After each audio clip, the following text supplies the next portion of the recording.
Now to Asia, where China is holding its largest ever military drill off the coast of Taiwan. Yeah, so this comes one day after the House Speaker Nancy Pelosi visited the island.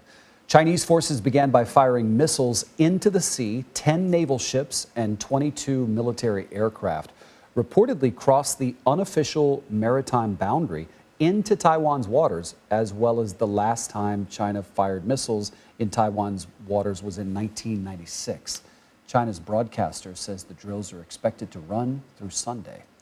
Taiwan is criticizing China for the drills. The Ministry of Foreign Affairs released a statement saying it, quote, urges the international community to condemn China's military coercion toward Taiwan. Let's talk about this a little bit more with Michael Swaine. He is the director of the East Asia program at the Quincy Institute. Thanks for being here.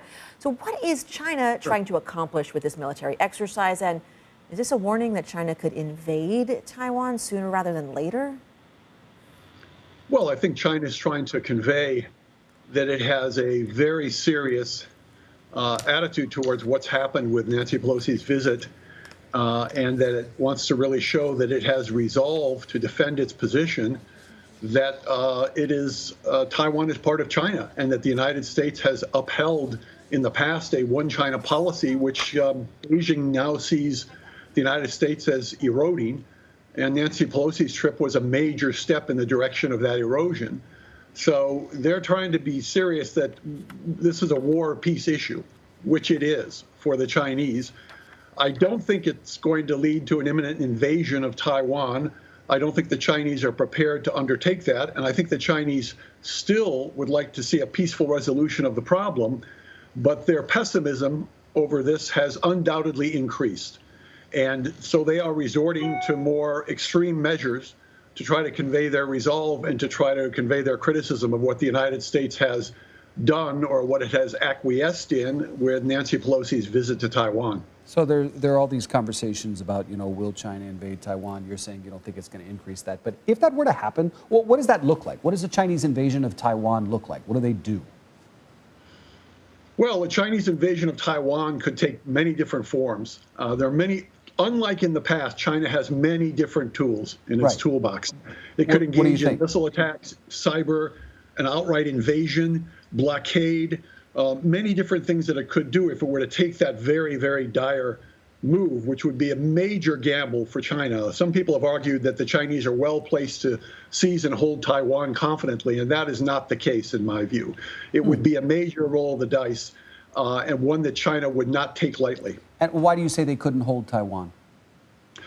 Because they simply haven't got the capabilities in terms of both their ability to cross. This is not Ukraine with a land border between Russia and Ukraine. There's 100 miles of water between Taiwan and mainland China.